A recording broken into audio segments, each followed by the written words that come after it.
And 3.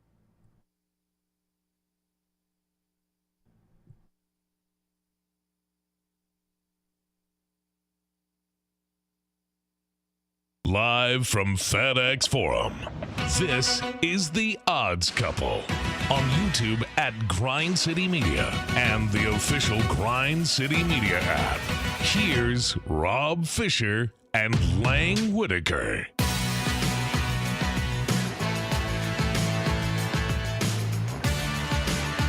Hello, good people. What's up, Dave? Hey, what's up? Welcome. Singular. This is The Odds Couple. It is Chapter 6, Week 29 of the large program. Yes. Faster. I got picks real quick, Rob. Sorry to jump in and interrupt. We You got got a games pick? about to tip off right okay. now. Who you got? Houston. Take Houston. They are laying, I do believe, 19.5. Let me check my notes. Houston laying 17.5 against Colorado, and also take that under another 2 o'clock game that we got about to tip off. Take Texas plus the 6.5 against Texas A&M. All right, you can set the show now. All right, there you go. A couple of free picks to start the show today. You know why? Because it's conference tournament week. So we've got to get into these games, and we've got to talk about these games, and it is a great week of college basketball. I've already heard it discussed that it's one of the best times of the year, these conference tournaments. Lang Whitaker is not with us here today. He'll be back to the program on Monday. John Roser is in the house. Hello, John Roser. I am in the house. How are you, sir? Great. It's kind of warm in this house. Yeah, But that's all right. You a big conference tournament fan? Yeah, sure. Who's not? It's March basketball. So, I mean, I think everybody loves March college basketball. Yeah, sure. Basketball from 11 a.m. until 10:30 p.m. Every day. A lot of it. That's great stuff. I enjoy it. John Calipari, however, says he hates it. We'll get back to that in a moment. Why CJ does he Hurt hate also March? in the house. Hello, CJ. What's going on? Not much, man. How are you doing? I'm excited. Nothing like looking up at 10:30 and seeing college basketball, meaningful college basketball games tipping off. And then you keep it going at 11 and 11:30 and at noon 30. It's just great. I love this time of the year. Absolutely. And there were some games already today, some finals that are in already. Oregon remind me. beat Indiana 72-59. It was St. John's burying Butler 78-57. Duke beat Georgia Tech 78-70, but the big story in this one was that Cooper Flagg went down with a sprained ankle. X-rays were negative. However, it was a pretty bad sprain. I mean, he rolled it. It looked pretty bad. Real good. It looked pretty bad. But they still have Nipple, and Nipple had a good second half, He was scored great. 28 for the game. You So. might have Nipple, but no Flag, no Brown also. They No. lost both Flag and Brown in that game. I'm interested to see how much that moves the college basketball futures, if at all, for Duke. Right now, they're one of the favorites. They're right behind Auburn. Last time I checked, Yeah. with the best. They're odds number to one win at it all. KenPom, too. Number one in KenPom. All right, you're without not only one but two star players. I would assume that's going to drive it down some. It'll be interesting. I mean, I guess we'll have to see if he plays here in the next couple of days. I mean, Would you play him? if he can play? I mean, but by the looks of things, I mean, at least around here, I'd consider he's probably week to week. I mean, it was bad. It was rolled real good. So I don't know. It'll be interesting to see what happens. Maybe it was more of a scare thing. Maybe it's scare, but he looked like he was in a lot of pain. I mean, they ended up putting him in a wheelchair to carry him to the locker room. So we'll see what happens with Cooper Flagg. The worst thing about this game is being on Duke minus 22.5 and looking up and they're down 11 in the first half. And then they were down 8 in the first half. When they were down 8, I decided I'd jump on the live line. It was still Duke minus 8.5, still at that point, even though they were down 8 in the first half. I jumped on Duke minus 8.5. Duke lost by 8, or won by 8. Yeah, they won by 8. So did not. I went 0 for 2 betting Duke today. I'm over 3 in March. Yeah. Couple of futures didn't hit. I had Iowa State to cover against BYU today. They lost outright. Yep. I also had Iowa State to win the Big 12 tournament. They can't do that because they're out of it. They've been eliminated. So far my March is off to a rough start, but I'm looking to get back even. Yeah, they lost to BYU today, 96-92, and BYU's one of those interesting teams, I think, here come at bracket time. I told you guys a couple weeks ago on the show that I think BYU's one of those teams that take a serious look at making a nice little second weekend run. Without Jimmer? Without Jimmer. Without Jimmer, without AJ DeBansta, he Jimmer doesn't is get not there till walking through next that season. door. No. Okay. Yeah, but I still like BYU. I think they're one of those teams. Really like St. John's, too, and what they did today to Butler was impressive, 78-57. Another final earlier today was Wichita State over South Florida, 73-68 in the AAC. Wichita State, with that win, will take on the Memphis Tigers tomorrow.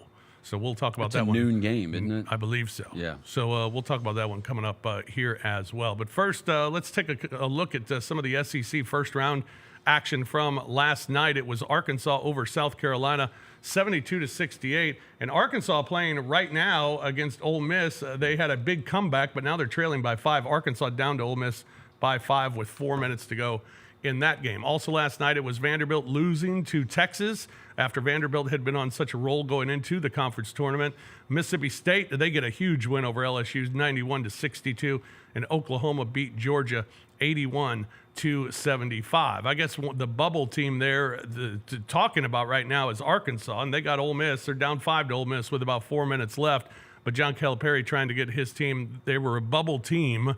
I don't know where they exactly sit right now. 10. Yeah. They're In? 10 seed. They're in comfortably as a 10 seed in Lenardi's bracket. So they'll be in comfortably. Yeah. Good for them. Now, the other bubble teams in the SEC first round, Vanderbilt lost, so curious to know what's going on. I don't know how comfortably they're in. Texas needed a win, got a win over Vanderbilt. They sure as hell could use another one over a ranked Texas A&M team, Yeah. another one of those quad one opportunities for the Longhorns. And then Georgia, unfortunately, losing Oklahoma, right? I think that hammer nail coffins them. They're not in the big dance. What about Oklahoma? I think Oklahoma still has more work to do. Last I checked, Oklahoma was one of the last 4 out. I'll double check that. But yeah, Oklahoma needs at least 1, maybe 2 more wins before they can say, okay, we're comfortable with our place in the field of 68. And they got Kentucky tonight. So Oklahoma and Kentucky will battle here in the second round of the SEC tournament. In the first round of the AAC tournament, it was just one game, and it was a doozy. Charlotte and Rice played in front of 457. That's what they announced, that there were 457. That's tough. I mean, it's you like watch some of these probably games, and there's 57. you watch some of these games, and there's nobody there. Yeah. Nobody. No, when in they these count arenas. 457, they're counting like the concession stand workers. and the players. Yeah, they're counting all of that. The coaching yeah. staff. Yeah. People at the scores table. Yeah. Yeah, it was Charlotte over Rice, 64-61. We'll look at the second round matchups and some of the finals already today from the SEC and the AAC coming up a little bit later. SEC bubble teams, according to Lenardi, last 4 byes, Oklahoma and Vanderbilt. So as of now, they've got the 2 of the last 4 byes. First 4 out, Texas. So those are the 3 bubble teams right now. Georgia's not being mentioned on that. So it looks like Oklahoma and Vanderbilt, no matter what, probably in. Texas needs to do a little bit more. So and then that would make what?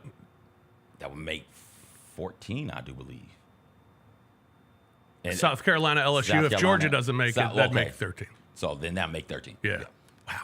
13 teams from the SEC. Pretty remarkable. However, John Calipari, head coach of the Arkansas Razorbacks, says that the conference tournament is stupid.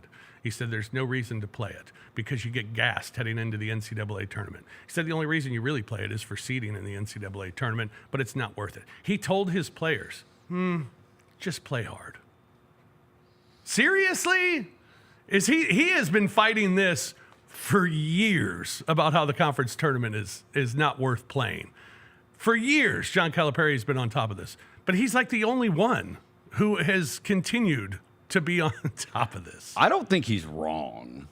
Like, I don't think he's necessarily wrong about that. Like, I tend to think, haven't we seen the last couple of years of the committee? Like, it hasn't really. It's like, hey, if that team could make a run to the conference championship game, they could get in. But that's not really been the case. It's been more so. The committee's cared more about what you've done in the regular season because that's your real body of work. Unless, for bid stealers, that's kind of what it's there for. I don't think Calipari's necessarily wrong, but they're fun, so shut up. You got to look at it from his perspective Yeah. to understand what he's saying. Because he's coaching at Kentucky. He's coaching right now Arkansas. He's coached at Memphis, right? And when he's gone into conference tournaments, only thing he's had is stuff to lose. Right. It's not been something that's been beneficial for him and where he was at all. So I understand it from that perspective, but you got to take a look around and say, okay, well, for North Texas, though, or for a Florida Gulf Coast, or for somebody in the SWAC, a Jackson State or a Southern or somebody like that, like the conference tournament absolutely matters because that's their only chance of getting into the big dance. My Drake Bulldogs. Drake, another one. You don't have to leave the SEC, stay in the SEC. LSU, Georgia, those types of schools, their only way of getting into the big dance is to win this tournament. So it absolutely matters for them. But for the guys already in, for the teams that are ranked to have all the quad one wins, they're one of those good teams, top 25 in KenPom or whatever, it absolutely does not matter to them. It only matters for people who are fighting to get into the field. But doesn't it matter for the big conferences where there are fans? I mean, Which would you rather what, have, the Rob? pageantry of it all, doesn't that matter? I mean, it's March Madness, it's conference tournaments, it's teams that have a legitimate shot of making the NCAA tournament if they were to win their conference tournament, or all the teams that you mentioned. I mean, isn't that above all else other than it's just a waste of time? Because it's clearly not a waste of time. I've been watching basketball since 11 o'clock this morning. Right. Yeah. And that's why it'll never go away. There's money to be made here. We're all excited about it. We all love it. But which one means more? The regular season championship or the tournament championship? Which one would you rather have if you're in the SEC? I guess Arkansas, the regular season. Right, like that. And I think that's Cal's point is, hey, if we're here and I'm in the SEC, the regular season weighs way more than the conference tournament because we play more regular season games. And it's not a 1 week sprint to see how good you are. It's fun. I'm with you, Rosa. I understand what you're saying, Rob. Like the pageantry of it all, we're all interested in it. We all care about it.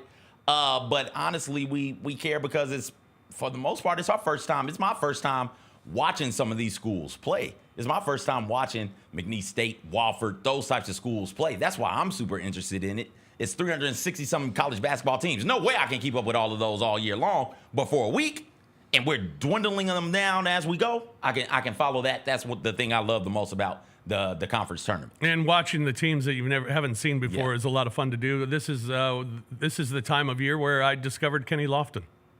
and At Louisiana Tech. and watched him in his conference tournament. Thought, this guy can really ball. Holy crap. He was unbelievable. So, yeah, it's fun to watch those things and watch teams win bids and get their first bids to the NCAA tournament in years, even though they're playing in front of 50 people. I think it's a lot of fun, and it's worth every minute. I love college basketball this time of year especially. And we got some games going on right now. As I said, Ole Miss and Arkansas going on right now. 2 minutes to go in the ball game. Ole Miss leading that one 77-74. A couple of other games that are in progress right now. St. Louis U Billikens, my Billikens, they lead Davidson 42-41, under 14 minutes to go in that ball game. Xavier leading Marquette. A little upset there, 27-21, 6:04 to go in the first half. North Carolina, Wake Forest, Wake leading 16-15 early in that one. And Northwestern trails Wisconsin 24-19 early in that one as well. So got a lot of early action. We'll have a lot of late action as well, and we'll go over those games coming up here in a little bit. According to Joe Lunardi, North Carolina's the last four in, like the last of the last four ins. They cannot afford to go out early in this tournament. No, they can't. And they're not good. No. I mean, in quad one games, they're like 1-12, I think, this year. No, they're going to need to win it. They'll need to win it. So for North Carolina this year, conference tournament matters. Yeah. By the way, Arkansas now down one. Down one. 77-76, 2:10 to go. Ole Miss has been trying to give this game away Desperate. all day in this game. All right, we're just underway here on Odds Couple. When we come back, we're going to talk a lot of NBA. Grizzlies get a big win last night over Utah. Also, we'll look at the Western Conference and the schedule ahead for the Grizz. Plus, NFL free agency. The frenzy has passed. We'll discuss that a little bit. Also, we'll look at today's SEC and AAC matchups and some fish nuggets. And then our top five we got coming up later in the show. And then free picks before we get out of here today. This is the Odds Couple, and we are just underway here on Grind City Media.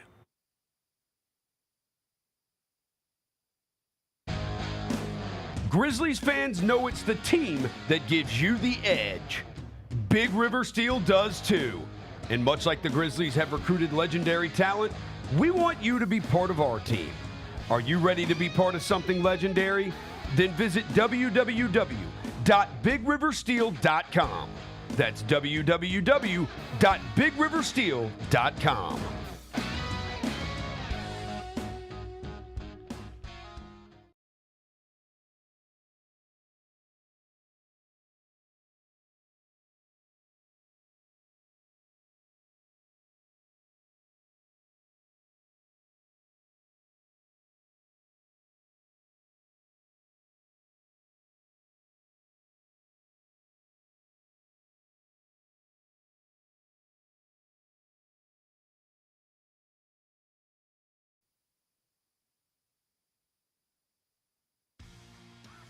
Shinedown. Dance Kid Dance Tour. Live in Memphis. FedEx Forum, Saturday, August 30th. With special guests, Bush and Morgan Wade. Get tickets now at livenation.com.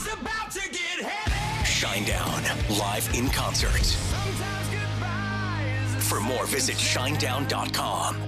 I never in a million years would have ever thought that John Cena's final run would be as a heel. I love it. I love it. Once they saw this from The Rock, They knew it. Everybody knew it except for Cody, which was so good. Great camera work by And then the WWE. kick. Yeah, I don't think WWE gets enough credit for the camera work and the production quality. I mean, it is incredible. Tune in to Grind City Wrestling weekly on the Grind City Media app and on the Grind City Media YouTube channel. Welcome back to The Odds Couple on YouTube at Grind City Media and the official Grind City Media app. Here's Rob Fisher and Lang Whitaker.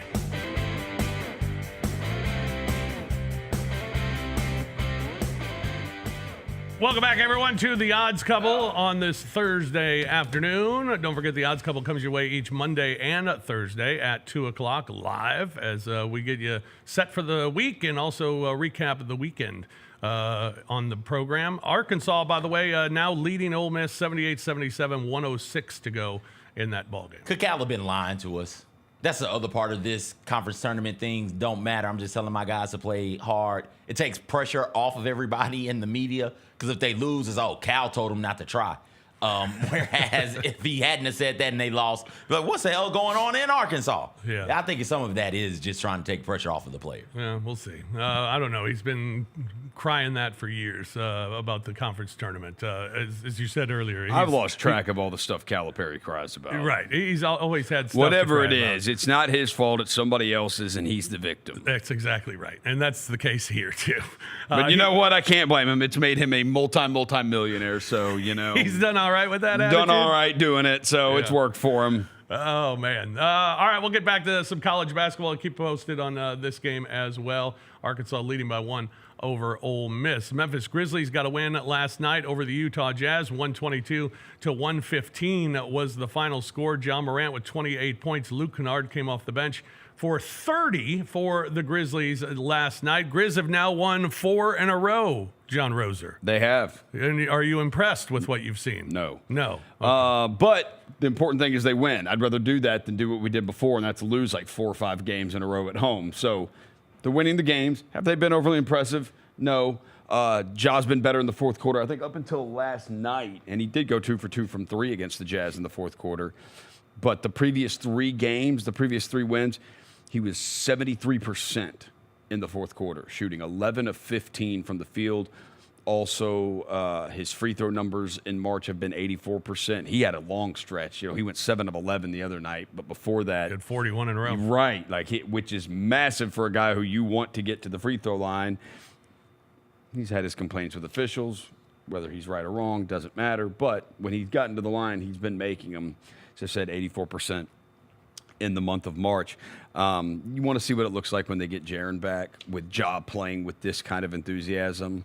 The cortisone or Toradol or whatever it was that they gave him that he talked about on ESPN. It seems to be working, and let's hope it keeps working.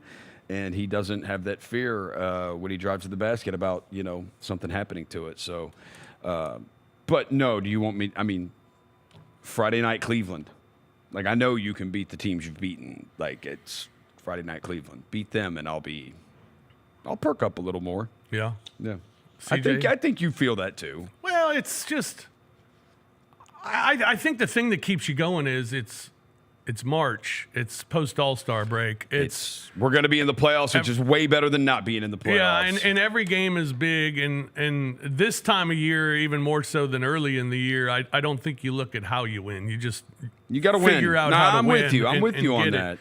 And to do it, I mean, and we almost kind of forget that we're without Jaren through Right. this stretch of winning these 4 straight. So Who's been your best player? yeah, I think every win's a good one, and I love the way that Ja's playing right now for Yeah. sure.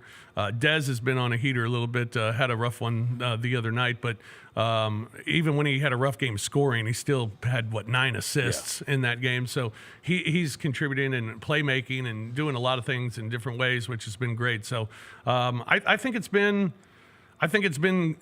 good. They're playing well. I think they're playing with better effort. I think they're playing harder defensively.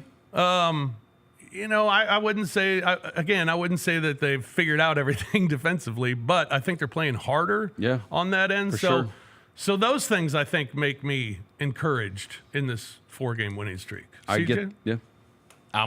I'll perk up at this Cleveland game. There are things that they struggle to do. You're not supposed to. I mean, you're going to be a dog. That Cleveland does well. And listen, you can go out there and lose a close game to Cleveland. No shame in that. That's one of the best teams, if not the best teams in the NBA right now. But there's been the things that the Grizzlies struggle with, turnovers. Cleveland can force some. Rebounding, especially, Cleveland can go out there and get offensive rebounds. So it's those types of things, those 2 things in particular, that have given me cause for concern all season long. And unless they're playing a team that can take advantage of that, and by the Grizzlies are playing a team that takes advantage of those 2 weaknesses, so I can see how much growth and progression they've had as it pertains to fixing those things. I kind of don't get too high or too low on any of these games. It's great that they're winning these types of games finally. Not finally, right? They had a odd little losing streak there a week ago or 2 weeks ago, whenever that was. They seem to have righted the ship, and they're now beating the teams that they're supposed to beat. But like the issues are what the issues are, and you're not going to be playing the Jazz in a 7-game series. You're going to be playing somebody significantly better than that. So let me see what you can do against one of those type teams. Yeah, Roser, any inkling on when you hope Jaren's back? Hopefully this weekend. I hope this weekend. I think the good news has been he was never in a boot. Never in a boot, and he's been up and moving around on the sidelines too. So that's always great to see. The rim was bent, and Jaren's just jumping up, grabbing the rim at one point, like earlier this week. So it's like, oh, okay, he can jump, he can land. It's just about, all right, how long is it going to take before it's strong enough for him to get out there and do what needs to be done? Yeah, hopefully he'll be back here shortly for the Grizzlies. You look at the Western Conference standings, and the Grizzlies are bunched up with currently in the 2nd spot. How about that? Grizzlies have moved up to the 2nd spot and ahead or tied with the Denver Nuggets, and a half game up on the Lakers, 1 game up on the Houston Rockets. So 2 through 5 is very close at this point. Golden State's been unbelievable. They're creeping. They are tied now with Minnesota for the 6th and 7th spot. Can Golden State get up into the top 5? I mean, you're still 3.5 back. It's going to be tough, but I guess they could. But it'll be tough. The team that I think it stinks for Minnesota because it's like, damn, we've won 6 in a row. And we're still just sitting here in 7th because the Warriors won't stop winning. The team that surprises me a little bit is the Los Angeles Clippers, sitting in that 8th spot at 36 and 30. They're going to be in the play-in, and they're one of the teams that would scare me because of the way that they play defense. Yes. But their regular season has not been good, and I keep looking at games that they lose, and I'm like, well, Kawhi played again. What's wrong with the Clippers? Right. They were 6th forever, and then they've just they hit a skid. I mean, well, maybe because Minnesota and Golden State did what they did. And exactly why. And it all comes down to Kawhi, and we just haven't been able to trust that he'll even be there. Or that he'll play 1 or 2 games and then he'll be done. Yeah. So, Phoenix Suns trying to catch the Dallas Mavericks. They're 2.5 games behind the Dallas Mavericks, and the Dallas Mavericks at this point, are nothing, and the Phoenix Suns are losing ground on the Dallas Mavericks. This Phoenix Suns team is a They're disaster. terrible. Just trade us Kevin Durant in the offseason and get it over with. Please. I think he's going to end up in Dallas, but, I'll take him. Yeah, we'll take them. All right. So what about the Trailblazers? They're behind the Suns, 5 games back. I think they've fallen on hard times. They've lost a couple in a row now. But like, if the Suns don't want it and the Mavericks can't hold on to it, could we see the Trailblazers potentially jump up in there? They have been way more. They've lost 5 in a row. If they hadn't lost those 5 in a row, they'd definitely be sitting there. 5 just may be really tough to overcome this late in the season. But Chauncey Billups has done a great job turning. I mean, like, we went in there at the beginning of the year and beat them by like 50. Yeah. So he's done a good job at least making them a competitive team and had them winning some games. Yeah. This season. Speaking of winning some games, who's going to win Arkansas Ole Miss? We're tied at 80 with 4 seconds left. All right. Ole Miss got a rebound with 2 seconds left. Are we going to overtime or are we or no? Times like this is why I'm grateful to be alive when I'm alive. Ole Miss just made a 3-pointer at the buzzer to win. Oh, Rob, you shouldn't have told me. I was trying to pull it up. No way. Oh, it's over. It's all over. Oh, man. Yeah. Yes, they did. Oh. Ole Miss beats Arkansas 83-80. Rebels advance. Good for them because they've been on a slide at the end of the season. Arkansas. Playing good opponents, but Yeah, Arkansas is at the free throw line. I actually can watch this. Arkansas is at the free throw line, tied 80 with 7.9 seconds left. Guy misses. And here's Ole Miss dribbling up. Oh, yeah, come on. You can't do that. 1.3 seconds left. He hits it. You cannot do that. You can't just let the white guy dribble up and take Because the white guy's the shooter. Like, what are you know doing? he's the shooter. Like, Know you your can't- personnel. like, know your personnel. You can't just let the white guy do that. Everybody steps on a basketball court and says, white boy is the shooter. Yes. yeah. Like Kevin Durant the other night. Literally, they had the unfiltered. He going, white boy a bucket. White boy a bucket. Like, hey, that guy can shoot. He can't do anything else. Yeah, he can shoot. He can There's a- shoot. He's going to play really, really hard. He might try and take a charge or two. And I know he's the son of a coach. I know he's the son of So a coach. if the white guy is 6'2" or shorter, He's a shooter. Shooter. Go get him. yes. Just like the guy they just interviewed on ESPN from BYU. As soon as they showed him, I was like, shooter. BYU, And they showed his stats. He was 4 of 4 from 3. Yeah. BYU is running nothing but shooters out there. Well, that's all they have. BYU is just shooting. Yeah, that's all they're doing. They got a lot of shooters. Yeah. That's right. Bad example on They're my shooting my part. and not doing it. Yeah. It's The not that type of shooting. Grizzlies schedule coming up. It is daunting as the Grizzlies will have a back-to-back starting tomorrow night against the Cleveland Cavaliers, and then Saturday they will host the Miami Heat. That's the Tony Allen retirements game, and then 5 straight on the road: Sacramento, Portland, the Clippers, the Jazz, and the Thunder. Winnable games on that road trip. I would like for them to Show it again. I would like for them to beat a team in California. I think they're winless in the state. They of are California. winless in California. Like let's get the Kings and/or the Clippers. Yeah. The road trip, 1, 2, 3, 4, 5. 2 and 3 would be great. 2 and 3 would be great. What, 2 and Portland 3 is and Utah? good.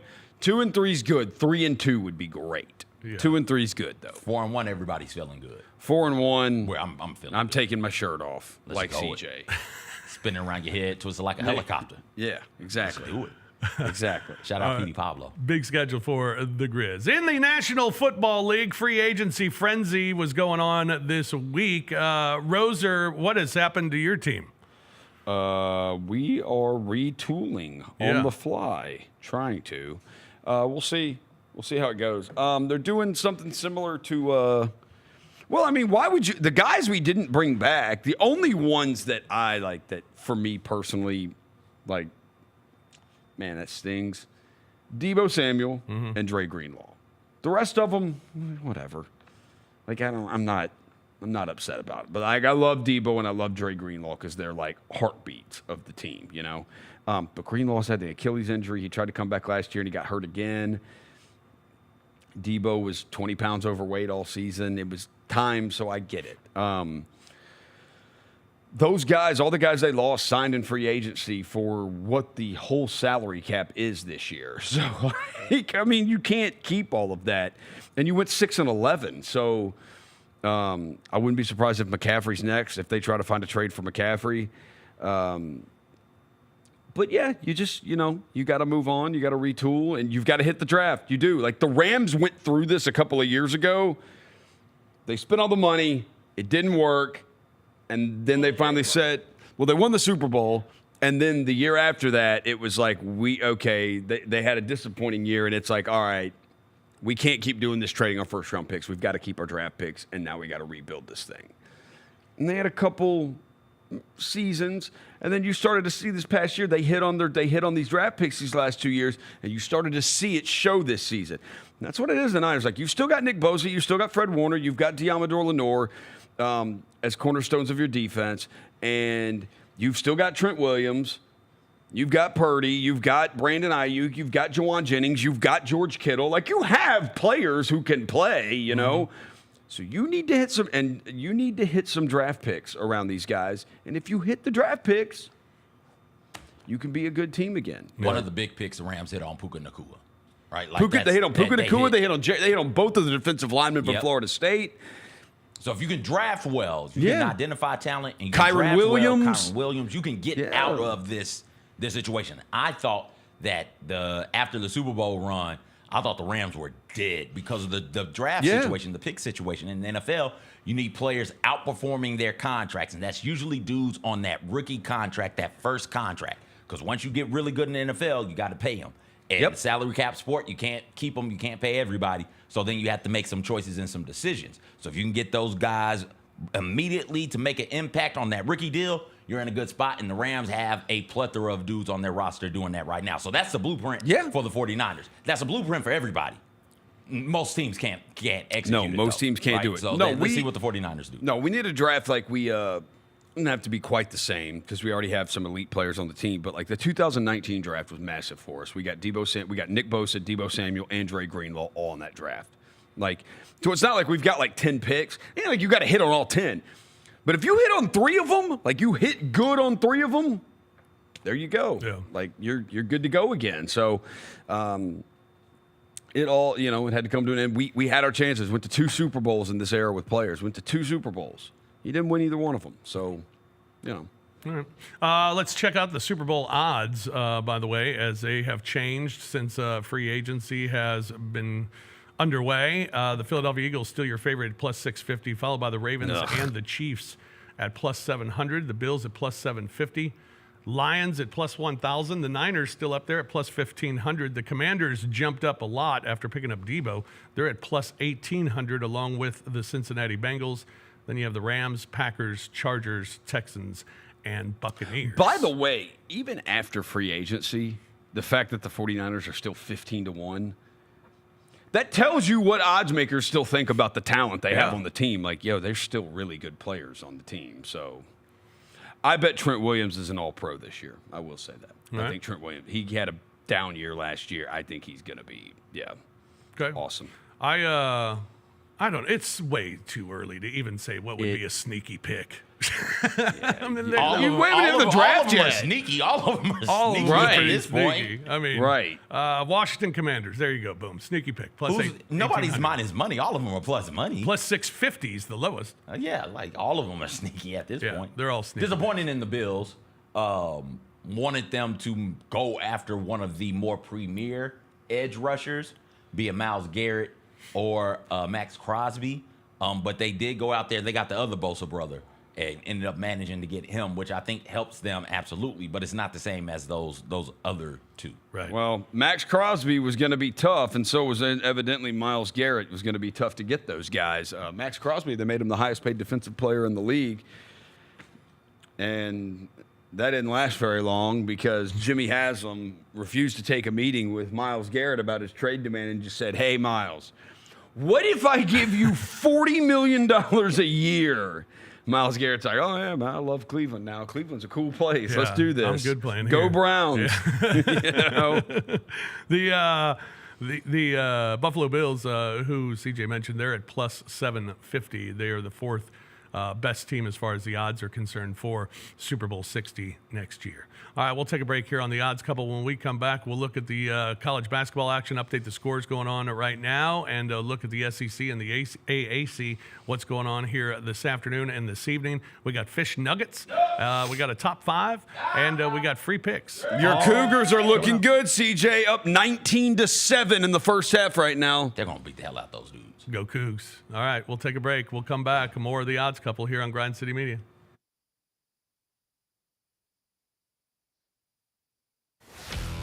Let's face it, there's a lot of trash talk in basketball, but the great teams let their performance do the talking.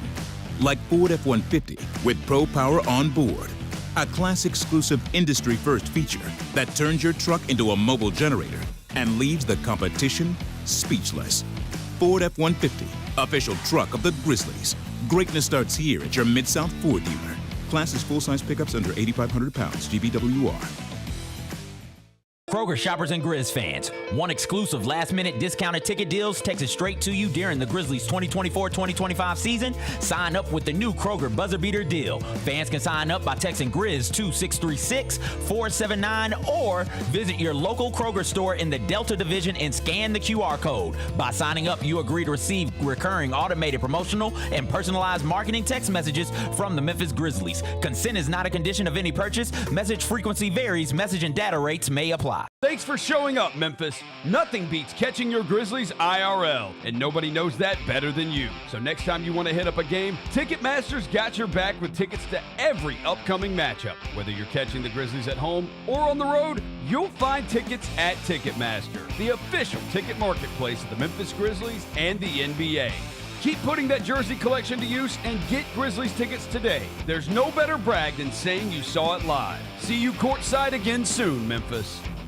We had big classic news from the Southern Heritage Classic last week when it was announced Arkansas Pine Bluff and Alcorn State will be the two Classic participants. Being a part of the Classic is a big deal. It's the third year for UAPB and the first year for Alcorn. So I'm just glad we were able to get it done. Get all of your HBCU sports and culture news by tuning in to HBCU Huddle with CJ Hurt and Mike Wallace. New episodes drop every Thursday on grindcitymedia.com, YouTube, and Spotify. Welcome back to The Odds Couple on YouTube at Grind City Media and the official Grind City Media app. Here's Rob Fisher and Lang Whitaker.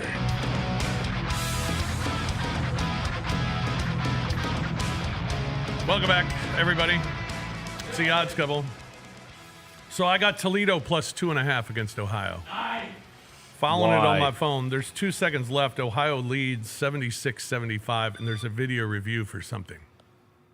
I just saw the replay during the break of the Ole Miss Arkansas game. Not only is the dude white, not only is he white and under 6'2", he's white, 6'2", with a headband on. How do you not run straight to that guy and say anybody but him? Yeah, bro.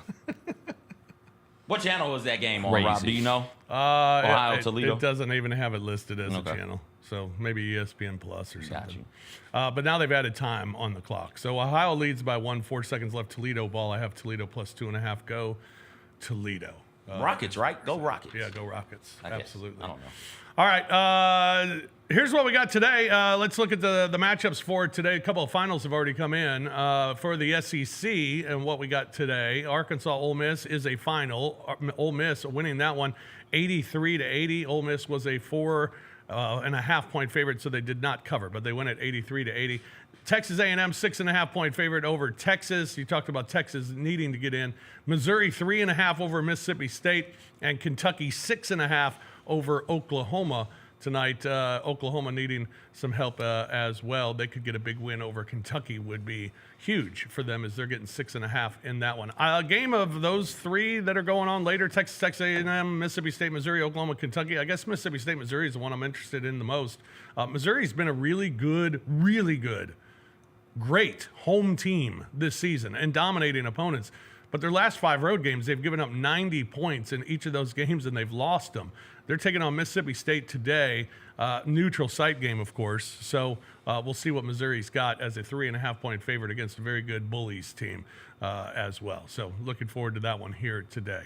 Also, we got action in the AAC, South Florida and Wichita State. That took place earlier today. Wichita State winning that one 73-68 was the final score, as Wichita State as a 3.5-point favorite. They cover and get the win in advance. Oh my gosh! What happened?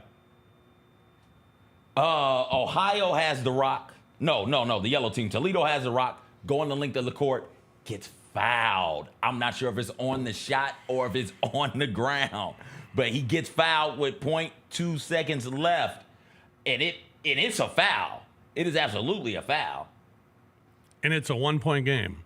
1-point game. So if he makes them both, I cover. If he misses both, I cover. If he makes one, overtime? Yeah. But again, I'm not sure. I don't know if they're going to the free throw line, if they're going to take it out of bounds. 0.2 seconds left, sideline out of bounds is overtime. Yeah. Or no, it's not overtime. The game is over. Yeah. And Ohio wins. So. All right. Well, we'll see. AAC action, as we mentioned, Charlotte and Florida Atlantic, Tulsa and Temple and UTSA and East Carolina. Memphis will take on Wichita State. Memphis, the only team in the AAC that if they lose, they can still make the NCAA tournament. Have you heard anything about any like bid thieves? Are there any of these small conferences that have like a team that can lose the tournament and get in outside of Memphis and the American? Because I haven't heard of anybody. Right, like there's not a Drake or a Butler from years past where it's like, okay, this team is playing in a smaller conference, but they're still good enough. They'll be in no matter what. And if they lose their conference tournament, that conference will get 2 teams. WCC, we pretty much envisioned they'd get 2 teams anyway, right? Right. Like they're getting 2. Yeah, but outside matter. of St. Mary, Gonzaga, Memphis, it doesn't feel like a particularly good year for those mid-major type schools. Yeah. No, I don't know of any bids being stolen just yet, at least. So 76-76, Rob. 76. So it was a free throw. Is there still another free throw? Yes, there's still another free throw. All right, well, 1 second left on the clock. Oh my gosh. Yeah. All right. Well, hopefully we'll get the other free throw as well, and win that game and cover the +2.5 for the Toledo Rockets. Go Toledo. We have free picks coming up later on in the show as well. How about some fish nuggets, though? Nuts! While we wait for Ohio Toledo to finish. Free throws up. And? He missed it! He missed it! He missed it! Oh my gosh! It's March. Clanked it right off the back of the rim. What did you say, Roser? I said it's March. Damn right it is, son. It is March. Now we're going to overtime. Yep. Where we're still getting 2.5. Let's go. All right, let's get some fish nuggets. In the 21st century, only one Division I player has had 2,000 plus points, 500 rebounds, 500 assists, 50 plus field goal percentage, 40 plus 3-point percentage, and 80 plus free throw percentage in their career. That one player, UConn's Paige Beckers. How about that? That women's tournament is loaded with superstars, and it's going to be really, really fun. Yeah. I can't wait for that one to tip off also. Can't wait to fill out my bracket for the women's bracket. That'll be a lot of fun. From 2008 to 2019, a baseball nugget, not a single baseball pitch was thrown under 45 miles per hour. The 2024 season alone had 175 pitches under 45 miles per hour. Is R.A. Dickey back in the league? What's going on? No, but they're bringing in dudes late in game, fielding players to pitch. None from 2008 to 2019. None. And now 175 pitches thrown under 45 miles an hour. Wow. Only 8 teams in NFL history have rushed for 3,000 plus yards in a season. This year, 2 teams did it. Baltimore and Philadelphia. How about that? Most wins in their first 4 seasons as an NFL head coach, last 30 years, regular and postseason. Nick Sirianni's at the top of that list with 52. Matt LaFleur, 49. Jim Harbaugh, 49. John Harbaugh, 49. Sirianni has changed how I view NFL coaches. Because I was with him. Like, got to fire him week 3 this year. And he had done pretty well his first 3 seasons in Philadelphia, and they ended up winning the Super Bowl this year. So I'm going to be a bit more patient with my NFL coach takes going forward. Yeah, all right. Yeah. You know, Daniel Jones just signed with the Indianapolis Colts. How would you want him? Great. Daniel Jones signed with the Colts. Here's why. Daniel Jones has never lost a game against an AFC South opponent. Here we go. Oh, There right. it is. How about that? Jimmy Butler. Yeah, he's the fastest player to record a triple-double. Took 13 games. He did that with the Warriors. First, the fastest to do it since Rick Barry in 1972. Barry did it in 9 games. Rick Barry. Shout out Rick Barry. No, not shout out Rick No, Barry. we don't like Rick Barry. Rick Barry's not a nice man. Oh, he's a good basketball player, though. He was a great basketball player. I was once playing golf at Belle Reef Country Club in St. Louis. It was before the PGA Championship, and they had like the media come out and play. And I hadn't played golf ever. I mean, I just a couple of times I had gone to like the range and things. So I'm out there, and it was me and 2 of my buddies, and we were supposed to have a celebrity, but our celebrity didn't show up. So we play the first 4 holes, and we're just screwing around. And one of the other guys hardly had ever played golf either, and one of the other guys played golf. But he was really cool with hanging with a couple of idiots like us, and we're just swinging the clubs and having a good time, enjoying ourselves. And about the 6th hole, this cart comes driving up, and in the cart is Rick Barry, and he's our celebrity. And he gets out of the cart and he starts swinging the club. And I mean, the clubs are huge because he's a huge man, right? And he's swinging the club, and I'm all nervous now because it's my turn to hit. And Rick Barry just showed up. So I tee the ball up. I hit my tee shot, and I mean straight as an arrow. And I couldn't have been more proud. I turn around, I'm like strutting a little, nodding my head, and I'm like, how about that? And Rick Barry looks over and mid-stride, still swinging the club, he just looks over and goes, yeah, pretty good shot, kid, but we're playing over to that flag over there. Yeah. I shot it at the wrong hole. Good work, Fish. Couldn't hit another shot the rest of the day. Good work. It was terrible. Thanks, Rick Barry.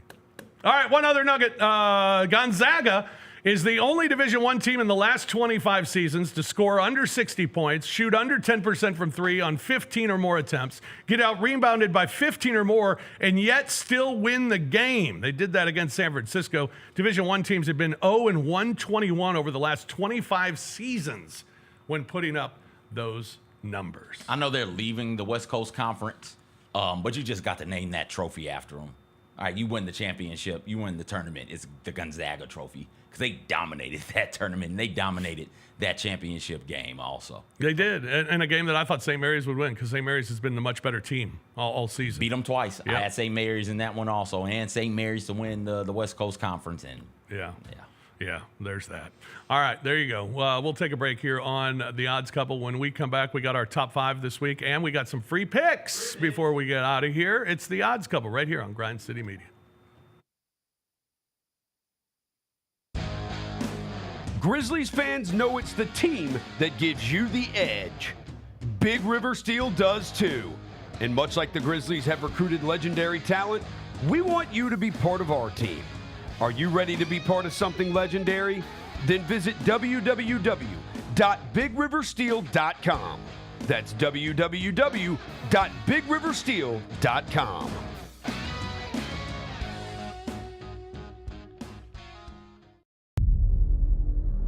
Can't wait. It's time to get it popping. It's going to be crazy. The fans are going to be loud. We need just energy. We're going to need, the Forum rocking. We're going to need, everybody in Memphis to be out there to come to support. When the fans are good, we're good. Simple as that. A Bane 3, yes sir! Desmond Bane with ice water in his veins. We'll ride the energy together. Shinedown. Dance Kid Dance Tour. Live in Memphis. FedEx Forum Saturday, August 30th. With special guests, Bush and Morgan Wade. Get tickets now at LiveNation.com. Shinedown, live in concert. For more, visit Shinedown.com. I never in a million years would have ever thought that John Cena's final run would be as a heel. I love it. I love it. Once they saw this from The Rock, they knew it. Everybody knew it except for Cody, which was so good. Great camera work by And WWE. then the kick. Yeah, I don't think WWE gets enough credit for the camera work and the production quality. I mean, it is incredible. Tune in to Grind City Wrestling weekly on the Grind City Media app and on the Grind City Media YouTube channel. Welcome back to The Odds Couple on YouTube at Grind City Media and the official Grind City Media app. Here's Rob Fisher and Lang Whitaker.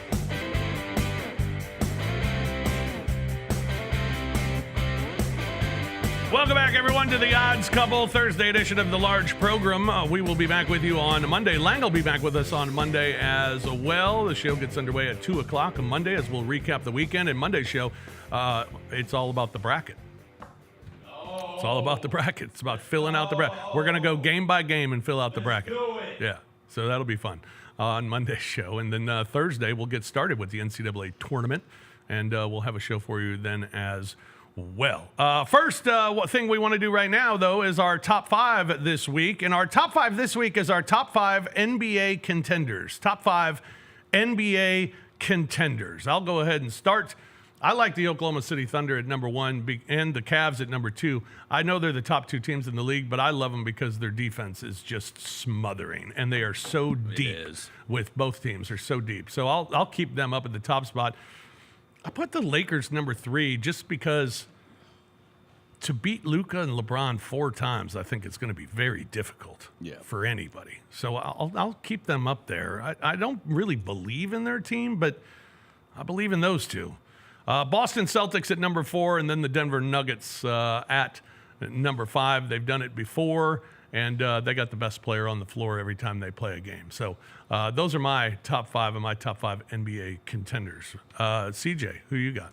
I think I start with the Cleveland Cavaliers, just so impressed by what they've been able to do all season. I love Donovan Mitchell's game. I love not only his game on the court, but the way that team looks to him, much the same way the Grizzlies look to Ja for leadership. And Donovan Mitchell is a tremendous leader and has been since he kind of came into this league. I'll go Celtics too.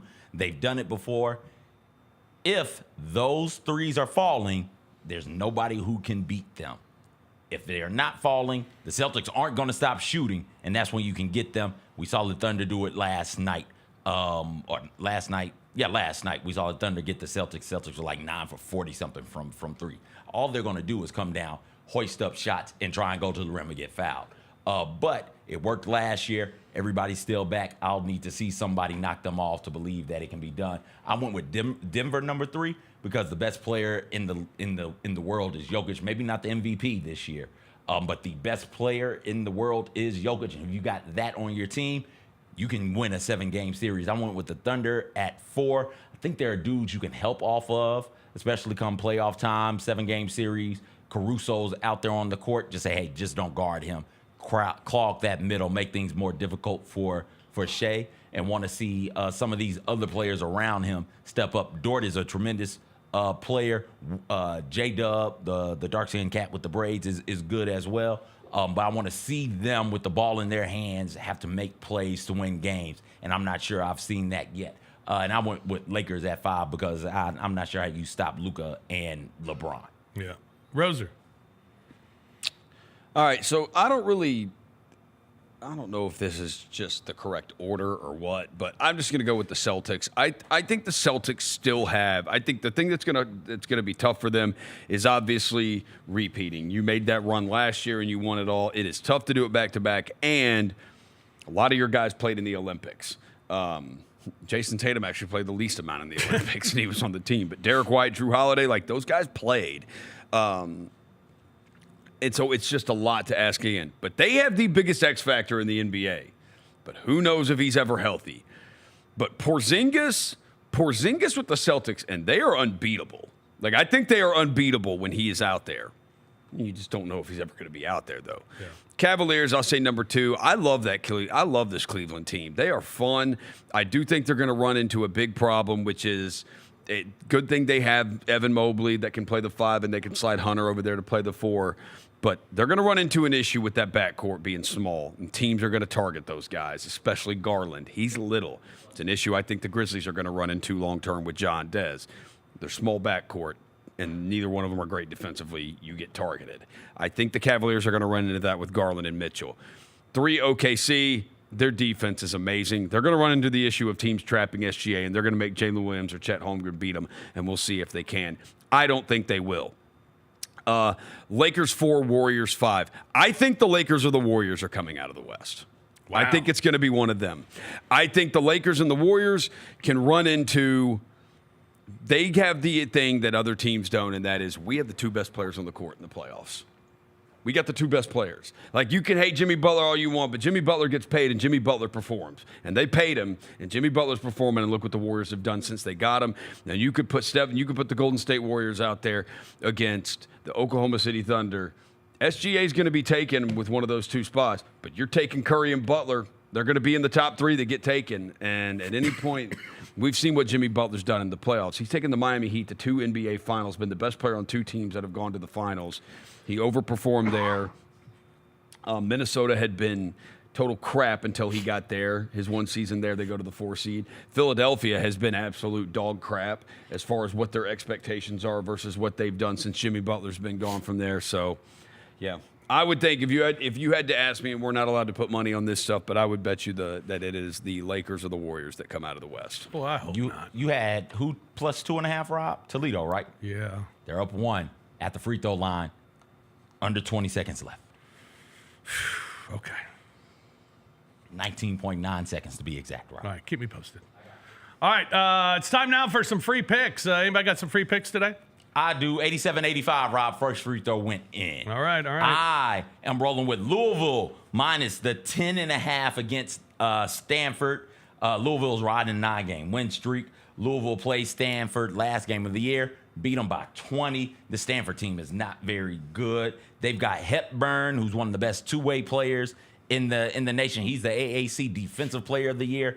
2.4 steals per game, 16 points per game, 5.9 assists per game. So, like, he's filling up the stat sheet. He's somebody that's going to be tough to stop no matter who you are.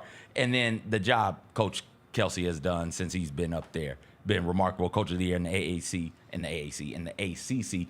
Give me the Cards, laying the 2.5. Right. 10.5 tonight, excuse me. Grozer? Games tonight. Let's take a look. I can throw something together real quick here. Throw me something. Throw you something. While he's doing that. I like Mississippi State plus the 3.5 tonight. Mississippi State. Oh. Dogs. Yeah, Mississippi State plus 3.5. Let's roll. What's up with Cole and the pitching situation with the Yankees, Rob? Does that change who should be favored in that division?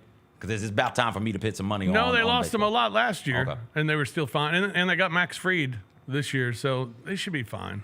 And their lineup's just is great. So I don't.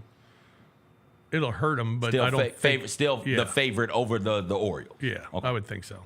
A couple of picks for me tonight. I'm taking my pick of the day is Oklahoma plus the 6 against Kentucky tonight. Oklahoma plus the 6 against Kentucky. Also Clemson minus 6.5 against SMU, and Utah State minus 7.5 against UNLV. 1 game on the ice as well. We're going Florida 3-way money line pick. We're taking the Florida Panthers in Toronto as well as our hockey play tonight. So Florida Panthers over Toronto in 60 minutes of play. That's a 3-way money line pick. Take the Florida Panthers tonight as well. All right, 85-88, Rob. 85-88. Toledo's up. All right. Ball side out of bounds. I do believe it's Toledo's ball. Okay. Just get it in. That was scary, especially after my Duke debacle this morning.